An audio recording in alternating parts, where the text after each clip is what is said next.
Thank you. To ask the Scottish Government what its response is to the comments from the Auditor General in his 2021-22 audit of the Scottish Government Consolidated accounts that financial support for Burntisland Fabrications Limited, Ferguson Marine Engineering Limited, Prestwick Airport and the Lochaber Aluminium Smelter has not delivered expected outcomes and is unlikely to achieve value for money.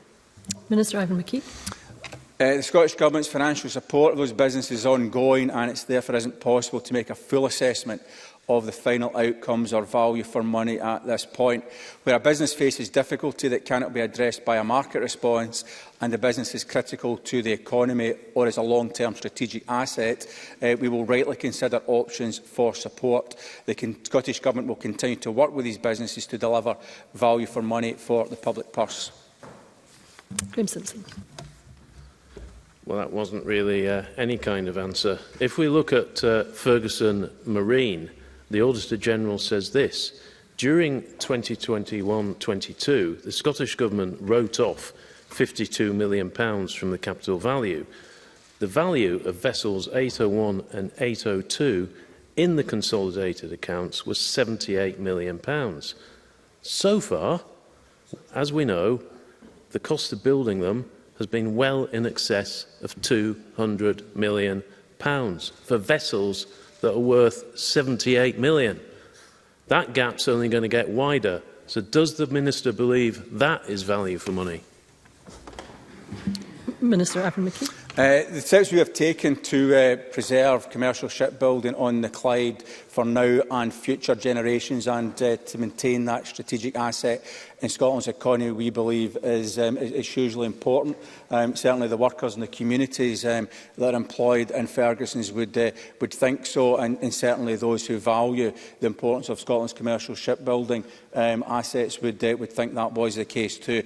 My colleague, the Deputy First Minister, has reported back to the Parliament on the specifics round about the challenges the Yards face as the Government support that's been put in place to ensure that the Yard continues to operate and deliver those ferries going forward into the future, and will continue to do so.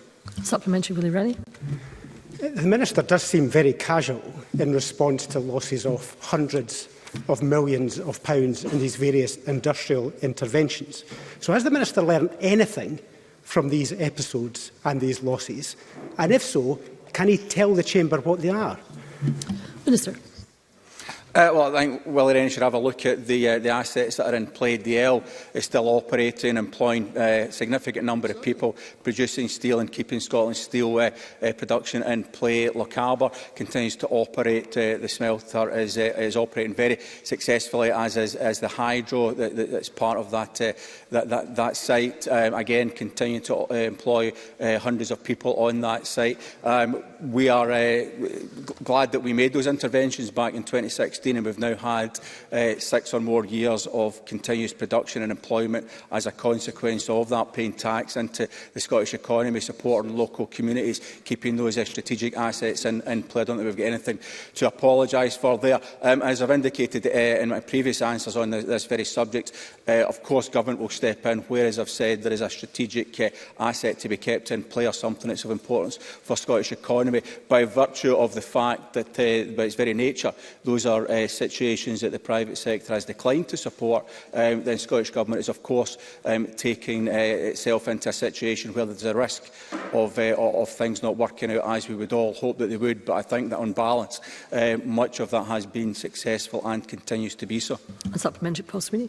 Thank you, Deputy Presiding Officer. With regards to Ferguson Marine, does the Minister not agree that it's faintly ridiculous that a publicly owned shipyard such as Ferguson's is now dependent almost entirely to avoid redundancies by building subcontract work for BE Systems on the Type 26 programme for the Ministry of Defence, whilst the Scottish Government is handing a £100 million ferry contract to a Turkish shipyard and probably likely to award another £100 million ferry contract to a Turkish shipyard? Is that not completely contradictory to any idea of a national ferry building or shipbuilding strategy?